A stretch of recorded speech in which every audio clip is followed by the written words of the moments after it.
Hey, thanks for checking out my channel.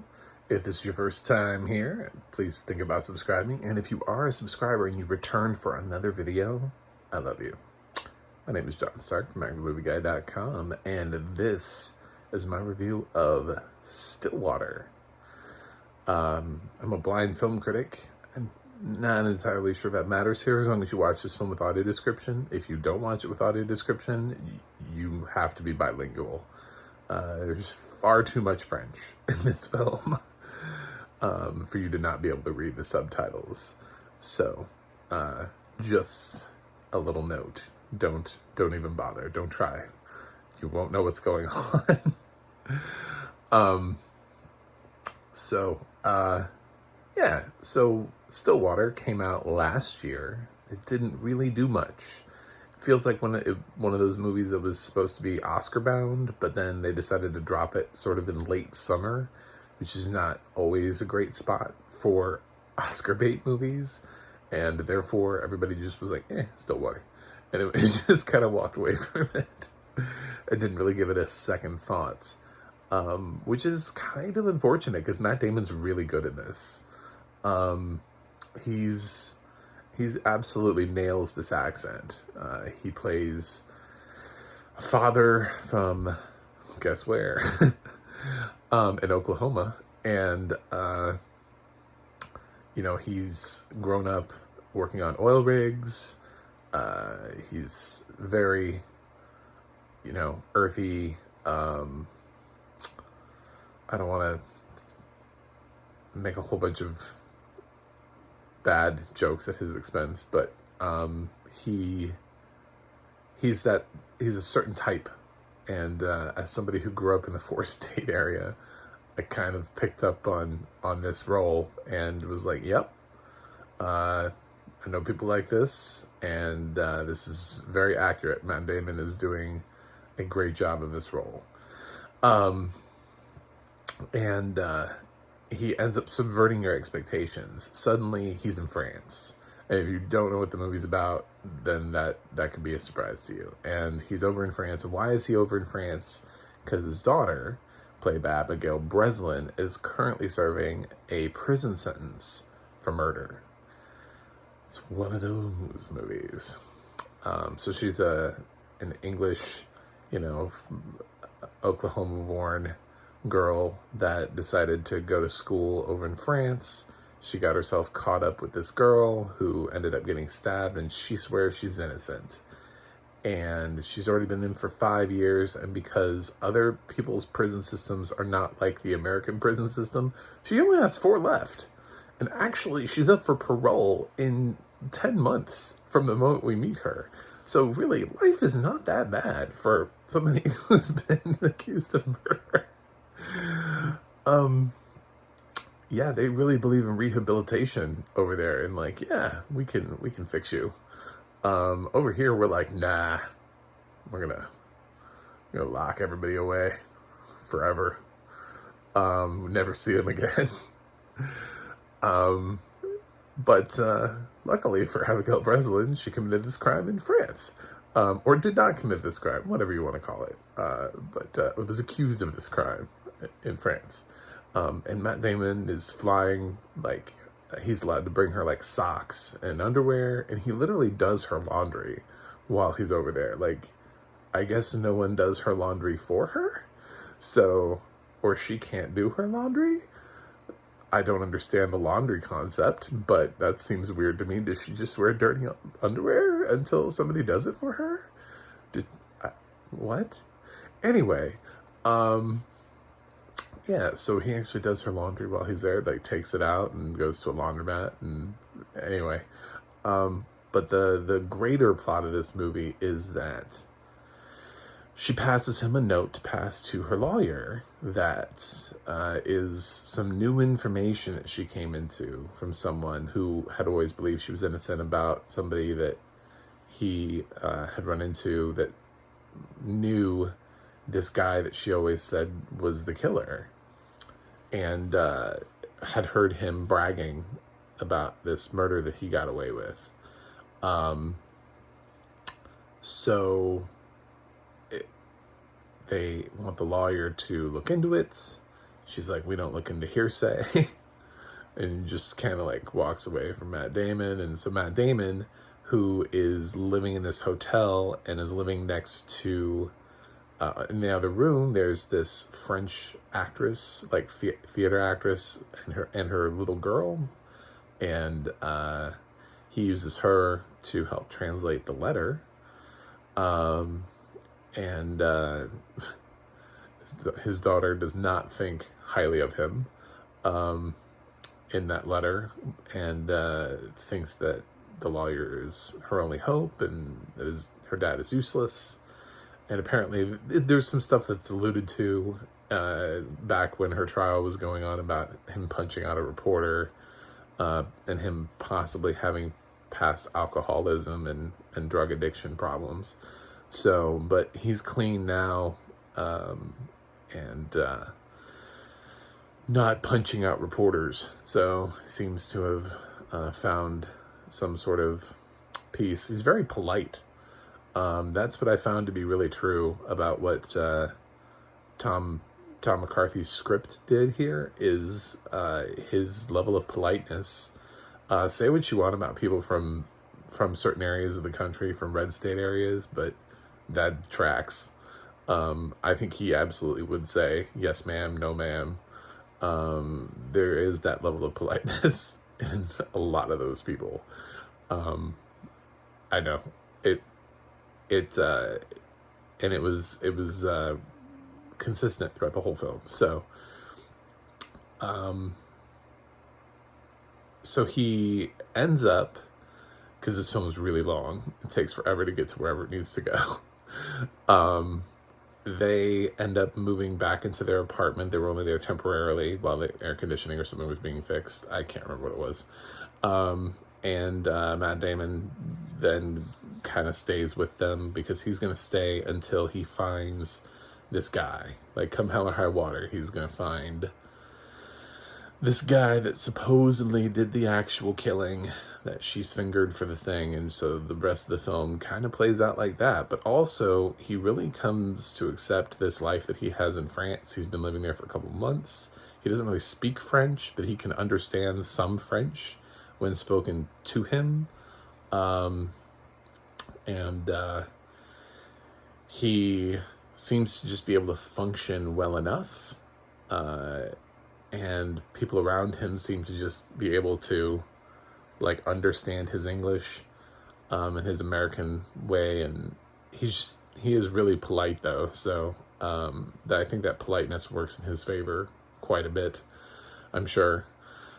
He subverts the expectations of what an American is in France, especially an American with a deep accent like that. I'm sure over in France, they're like, oh, great.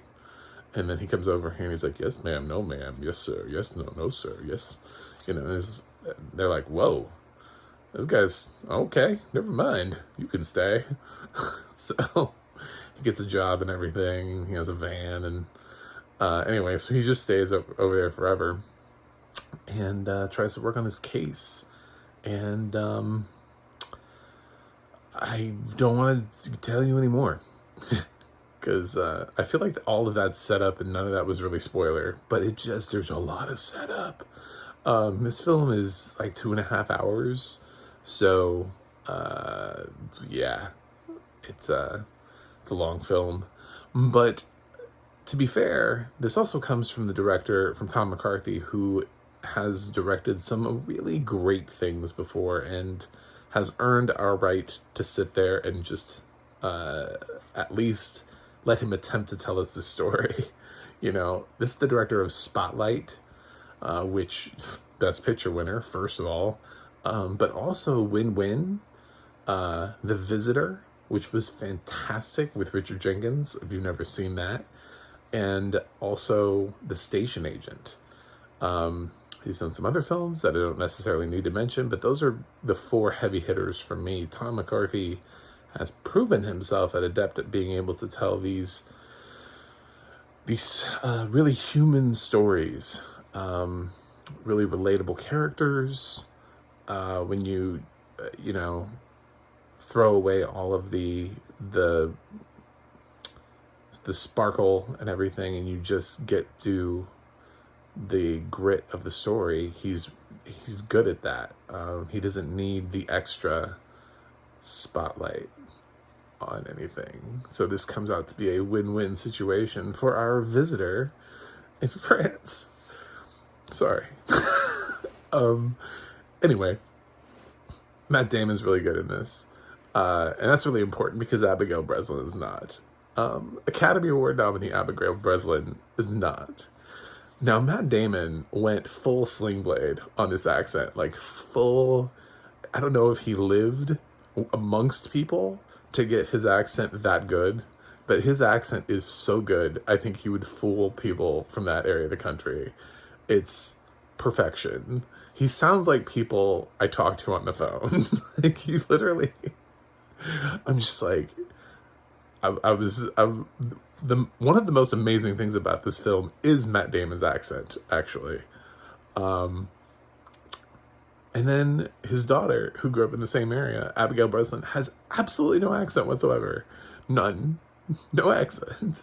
She grew up in an area where people speak like that, with a father who speaks like that, with a grandmother who speaks with an accent, who has a brief part in the film. We do hear and see her a couple times.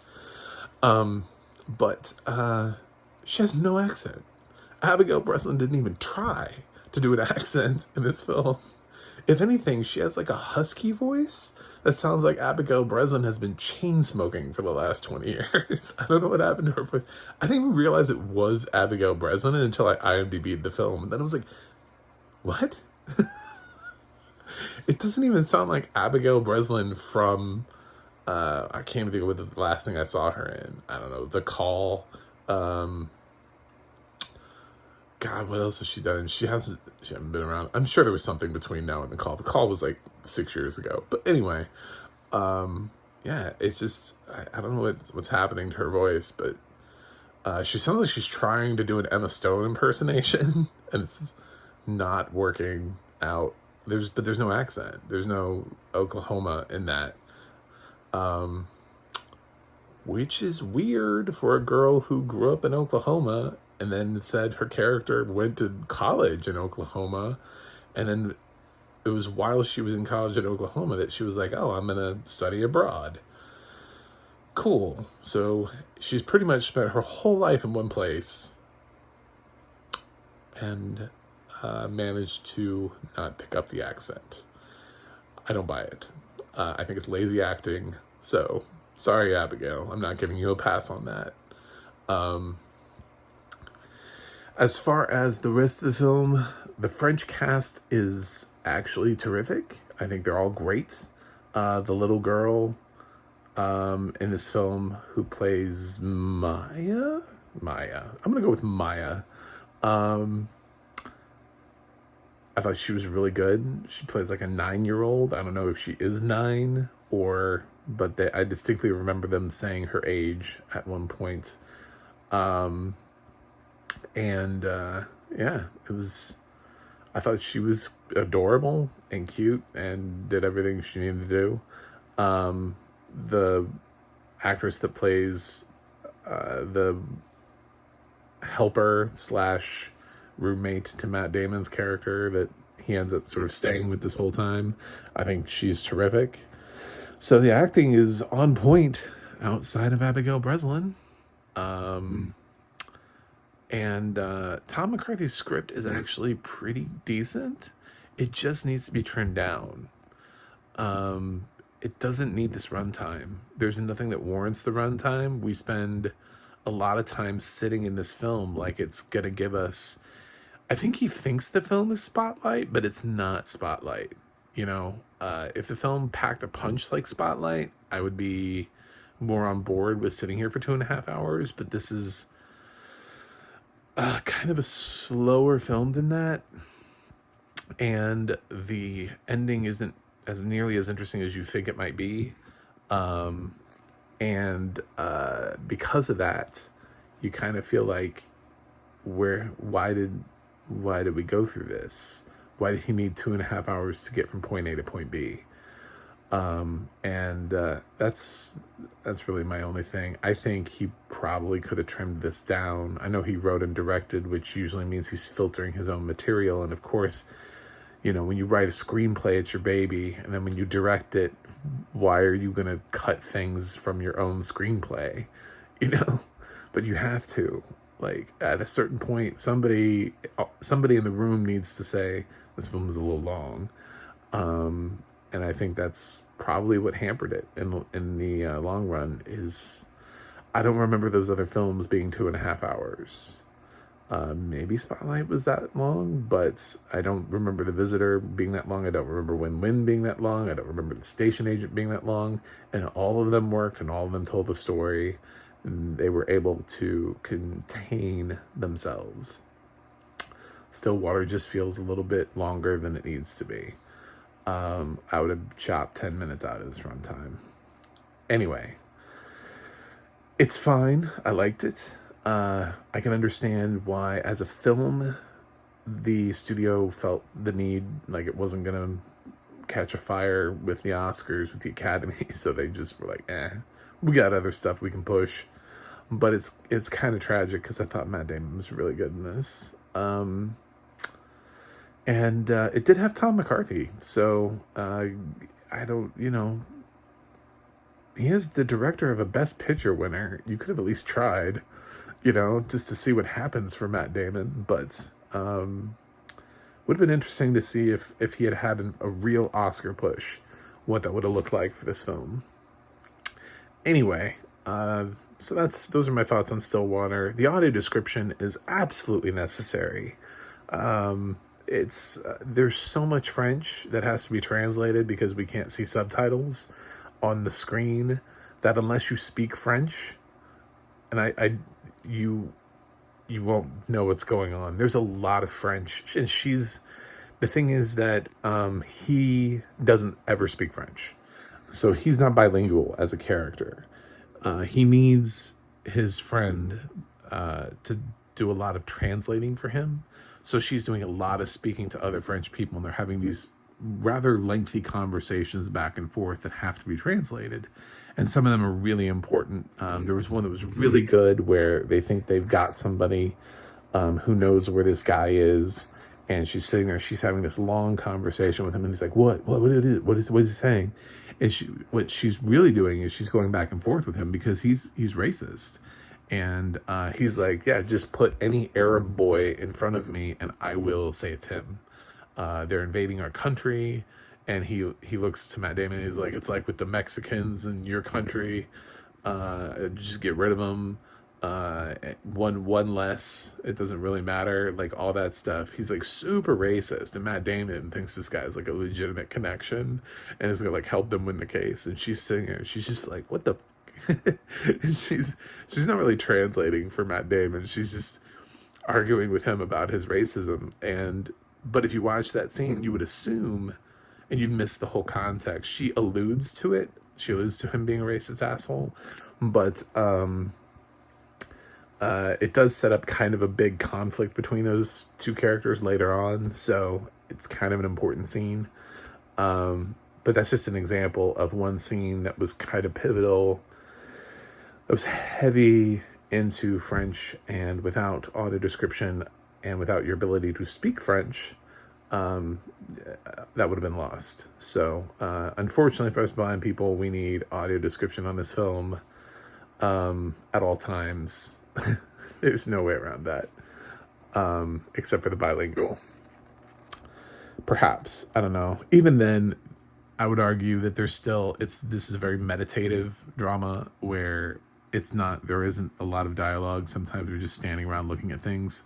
There are kind of like chase sequences. There are scenes where he's like looking for this guy, and there's no dialogue, so you don't know what's going on screen, what he's looking at, what he can see if there's no audio description there. You don't know if he's following somebody.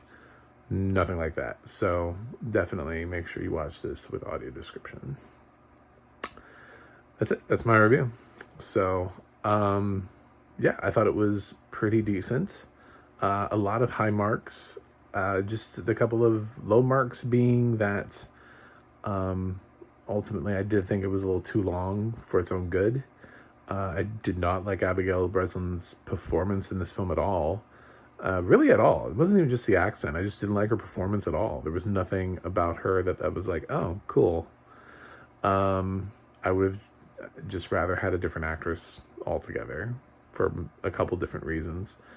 I will say I really did love the surprises. There are some that you'll see coming, but there's one, and it involves, why is the film called Stillwater? And that was something that you can't possibly see coming until it's revealed. And then you realize why the film is called Stillwater. Because you're like, man, he's in France this whole time. Why is this film called Stillwater? It's a really great, nice twist that added a little bit of flavor to the film, and I totally appreciated that. I think Tom McCarthy's direction here is mostly solid, and his writing, his dialogue and everything is solid, and the French cast did an amazing job. So for the most part, I would strongly recommend this film. So I'm going to give Stillwater a B+, in spite of Abigail Breslin. So anyway, let me know what you think about this film. You can also check out my website, macthemovieguy.com, for more reviews. You can go to the audio description project, adp.acb.org, to let you know what has audio description and where you can watch it. And the adna.org will let you know more stuff about the people in the industry who are doing audio description. It's like IMDb for them, because they're not allowed to be credited for anything on IMDb. So they're crowdsourcing their own website. So go support it. Anyway, that's it for me today. And I got to go review something else, and I will see you on the other side.